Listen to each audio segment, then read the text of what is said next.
Bom dia, aposentado. Vamos conversar um pouco sobre as notícias quentes de hoje sobre a revisão da vida toda. O que está prestes a acontecer no Supremo Tribunal Federal nos próximos dias pode definir o futuro do seu benefício e de milhões de brasileiros. Existe uma batalha jurídica e uma tensão institucional que poucas vezes se viu nesse nível. E é por isso que esse vídeo precisa ser ouvido até o fim. Cada detalhe pode fazer toda a diferença na compreensão do que está em jogo nessa decisão que, sem sombra de dúvida, será lembrada nas próximas décadas como divisor de águas para a previdência social e a credibilidade da justiça brasileira. Logo de cara, uma realidade pouco dita. Muitos aposentados acreditam que esperar a decisão final é o melhor a fazer, mas, na verdade, a rapidez e a postura ativa são decisivas. Desde dezembro de 2022, com o reconhecimento do direito à revisão da vida toda, no julgamento do recurso extraordinário 1.276.977, a jurisprudência nacional passou a proteger os direitos dos segurados, para que todos os salários de contribuição fossem considerados, inclusive os anteriores a julho de 1994. O efeito dessa decisão é imediato para todos, pois foi declarada a repercussão geral. Isso obriga todos os juízes e tribunais do país a aplicarem sem exceção a tese fixada, mesmo antes do trânsito em julgado. É uma proteção contra injustiças históricas. Negar ou retardar isso é violar diretamente o princípio da segurança jurídica, que é um dos pilares do Estado de Direito. Faça valer sua voz. Comente agora, revisão da vida toda já, para fortalecer essa luta que interessa a todos os que dependem da Previdência Social, inclusive as futuras gerações de trabalhadores. Não é exagero. O que está em discussão agora pode ditar o modelo de confiança entre o cidadão e o poder público por décadas.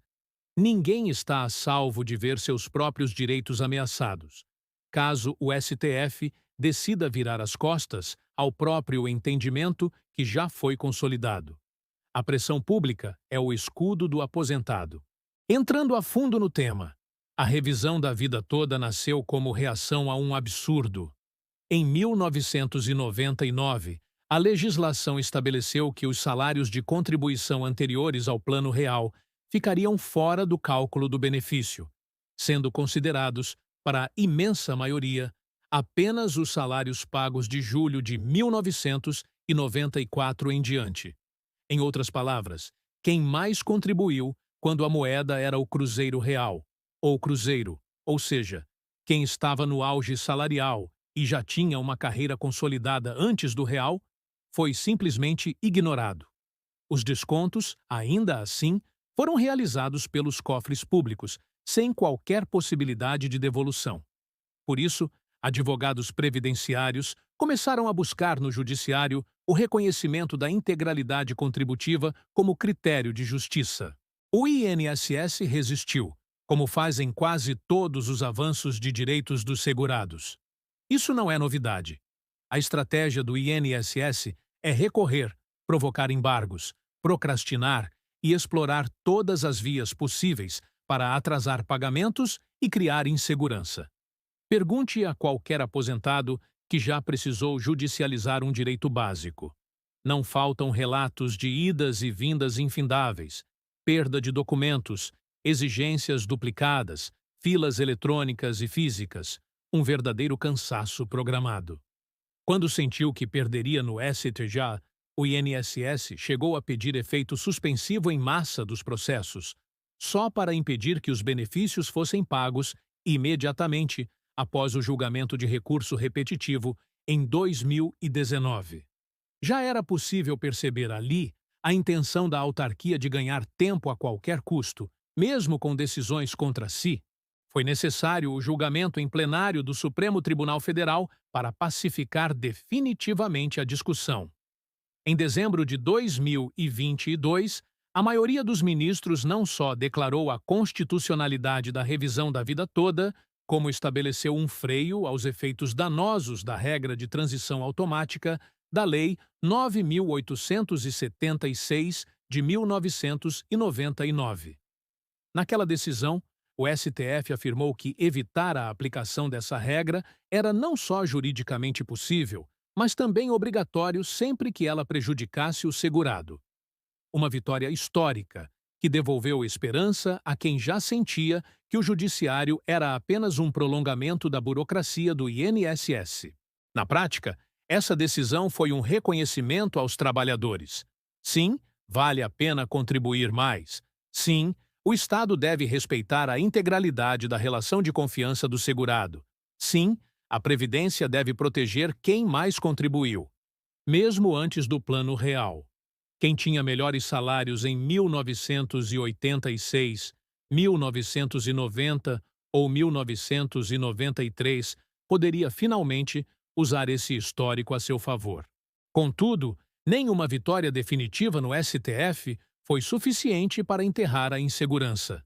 Surgiram as ADIs 2110 e 2111, que, embora discutissem temas não diretamente ligados à revisão da vida toda, passaram a ser instrumentalizadas para minar o efeito da decisão anterior.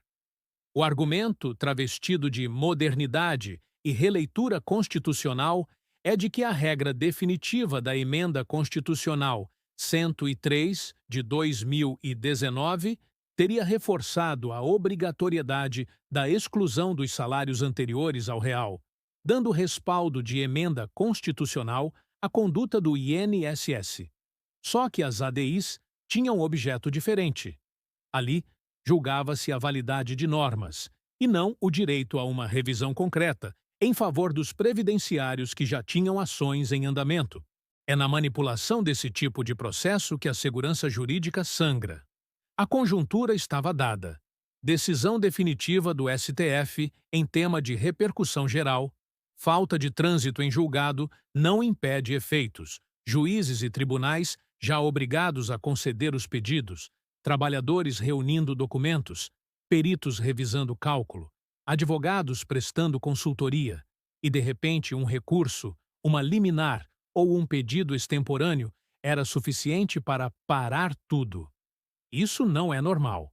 Os exemplos do caos judicial são ilustrativos. Em São Paulo, por exemplo, 2 processos idênticos conseguem resultados diferentes dependendo da vara federal em que tramitam. Um aposentado de Ribeirão Preto que conseguiu liminar logo após o julgamento passou a receber valores ajustados no novo cálculo em apenas 30 dias. Já outro, de Osasco, teve seu processo suspenso por quase um ano porque a juíza entendeu que deveria esperar provável mudança da jurisprudência, depois dos pedidos do INSS. Situações sensivelmente semelhantes, respostas radicalmente opostas. E não foi só em São Paulo. Pernambuco, Rio Grande do Sul, Paraná e Mato Grosso também acumulam casos em que a esperança virou frustração por pura demora judicial. E muitas vezes não por culpa dos advogados ou dos próprios idosos. O cenário nacional é pior ainda ao considerarmos que uma significativa parcela dos processos nem sequer tiveram sentença de mérito. Foram simplesmente congelados ou arquivados sob o mito do aguarde judicial. Essa prática, mesmo ilegal, foi comum especialmente no interior, onde o acesso à informação é mais escasso e não há defensoria suficiente para orientar pessoalmente cada segurado. Nesse contexto, a composição do Supremo mudou. Rosa Weber, Ricardo Lewandowski e Marco Aurélio de Mello aposentaram e foram substituídos por Edson Fachin, Cristiano Zanin, Flávio Dino e André Mendonça. A entrada de ministros com perfil menos garantista abriu novo espaço para a reinterpretação da tese vencedora. Sabe qual foi o único motivo relevante para cogitar a mudança? A nova formação do plenário. Não surgiu nova lei. Não houve alteração na economia do sistema previdenciário. Não houve sequer mutação social significativa relacionada à previdência social. Nada. Apenas o fator político de troca de cadeiras. E é aí que vemos claramente o sinal vermelho para a segurança jurídica brasileira. A Lei de Introdução às Normas do Direito Brasileiro, em seu artigo 23, diz claramente: a alteração de orientação jurisprudencial nos tribunais superiores só pode impactar situações futuras, salvo casos excepcionais, e mediante decisão fundamentada de modulação de efeitos com maioria qualificada. No STF, 8 ministros precisam votar expressamente para restringir efeitos passados de uma decisão que protegia direitos. E isso simplesmente não ocorreu nas ADIs. Ou seja, juridicamente, permanece a obrigação de cumprir a decisão anterior para todos que tinham processo em curso à época. E não se trata só de letra fria da lei. Há precedentes idênticos.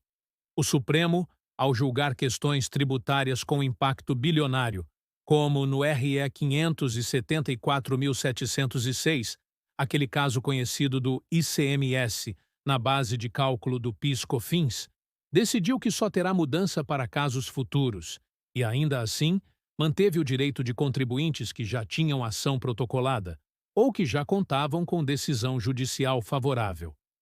O mesmo raciocínio deveria ser adotado agora. Garantir para quem já ajuizou a ação, ainda que haja mudança de entendimento para os casos novos.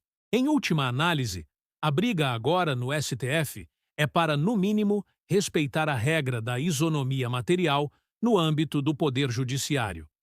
Dar proteção a quem já tinha ação judicial em curso até 21 de março de 2024, data do julgamento das ADIs, e permitir que esses processos cheguem ao final sem mudanças de última hora.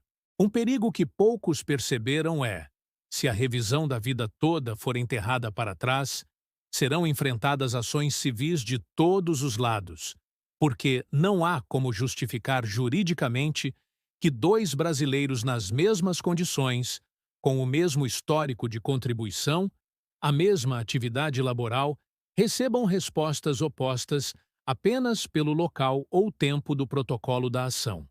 Não é uma hipótese. Isso já está acontecendo e só tende a crescer se o Supremo acenar com tolerância à insegurança jurídica. Agora, entrando na questão política, há um esforço de várias frentes para garantir direitos na via legislativa. O movimento pela aprovação do projeto de lei, encabeçado pelo advogado Giovanni Medeiros, atualmente tramitando no Senado Federal, ganhou força com o engajamento de sindicatos e associações de aposentados. Sofrendo com instabilidades do sistema federal para recebimento de apoios digitais e enfrentando a falta de campanha oficial do governo, o projeto mesmo assim avança para chegar às 20 mil assinaturas exigidas. Se aprovado, traria respaldo legal para os casos novos e velaria pelo respeito às decisões judiciais anteriores. Mesmo com avanços na arena jurídica, não subestime a importância do movimento político. Muitas vezes, o que não é resolvido no judiciário precisa ser levado ao legislativo para ser definitivamente consolidado. Voltando à pauta do STF, a ministra Carmen Lúcia apresentou o pedido de vista em março de 2024. Agora, com o prazo regimental de 90 dias correndo, tudo indica que o caso será pautado novamente ainda em setembro. A expectativa para o retorno pós-recesso forense é enorme. A Corte terá novo comando: Edson Fachin na presidência e Alexandre de Moraes na vice, sendo ambos conhecidos por preservar determinados institutos de segurança jurídica. Não há garantias absolutas, mas há uma pressão relevante dentro e fora da Corte para que, pelo menos, se respeite quem já estava com ação no Judiciário. A jurisprudência da própria Corte se mostra clara. Mudanças de entendimento, ainda que legítimas, não podem jamais surpreender de maneira negativa quem já confiou em outro padrão de decisão. O próprio STF já declarou em outros julgamentos que decisões judiciais são instrumentos de confiança social e não meros expedientes protocolares. Se sequer as decisões do Supremo são seguras, por que o cidadão comum continuaria acreditando nas instituições? Como convencer o trabalhador mais jovem a contribuir regularmente para um sistema que mostra, do dia para a noite, a possibilidade de rasgar todo o passado contributivo? Se o Supremo Tribunal Federal decidir derrubar a revisão da vida toda de trás para frente, vai criar um ambiente de absoluto descrédito em relação à justiça. Estaremos diante do maior escândalo institucional já enfrentado em matéria previdenciária desde a redemocratização do país. O efeito prático será a multiplicidade de recursos, recursos internos, ações declaratórias de constitucionalidade, ações internacionais na Corte Interamericana de Direitos Humanos, protestos de servidores públicos, mobilização dos sindicatos e, claro, infinito desgaste para o próprio judiciário. Não se trata de cenário apocalíptico, é apenas a descrição do que surge quando se fecha as portas à segurança jurídica.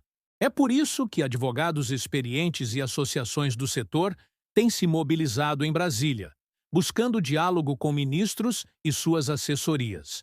O recado é claro: qualquer modulação dos efeitos precisa, obrigatoriamente, proteger quem já havia judicializado a tese da revisão antes de eventual mudança de entendimento. Do ponto de vista prático, aposentados e pensionistas não podem mais esperar passivamente a adesão ao projeto de lei, o acesso às informações atualizadas, o acompanhamento direto com advogados especializados e o engajamento em movimentos associativos são fundamentais para aumentar a pressão por justiça e garantir uma resposta adequada das autoridades. Não existe vitória isolada nesse cenário. Cada iniciativa de mobilização é um recado firme contra a omissão institucional. Mesmo para quem teve pedidos indeferidos ou ainda não ajuizou ação, há possibilidade de rever cálculos no futuro caso haja virada favorável ou se a lei mudar. E mais, o debate público em torno da revisão da vida toda já contaminou outras discussões, como a necessidade de revisão das fórmulas previdenciárias, a transparência na contabilidade do INSS e o próprio modelo de financiamento solidário da Seguridade Social. No fundo, o que se pede ao Supremo Tribunal Federal é uma postura de respeito institucional que transcenda quem é o ministro ou qual é o governo de plantão, mas sim aquilo que faz um país ser considerado seguro. Decisões estáveis, previsíveis e que respeitam o passado dos cidadãos. O desprezo por isso pode ser conveniente no curto prazo, mas trará consequências gravíssimas para o futuro de toda a democracia brasileira, especialmente para os mais vulneráveis. A revisão da vida toda se tornou símbolo de luta, perseverança e pressão legítima pelo respeito ao que é justo e constitucional. A equidade, o direito adquirido, a isonomia processual, tudo isso está em jogo, e o seu papel, aposentado, é continuar acompanhando, cobrando e acreditando que o Supremo Tribunal Federal saberá estar à altura da história. Estamos todos atentos a cada movimento da Corte. O futuro não está dado. Ele será construído nas próximas semanas, decidindo se o Brasil será uma nação de respeito à lei e ao cidadão ou refém de casuísmos e do improviso judicial. Siga firme, siga informado, porque o direito só se cumpre de verdade quando há coragem e união popular para fazê-lo valer.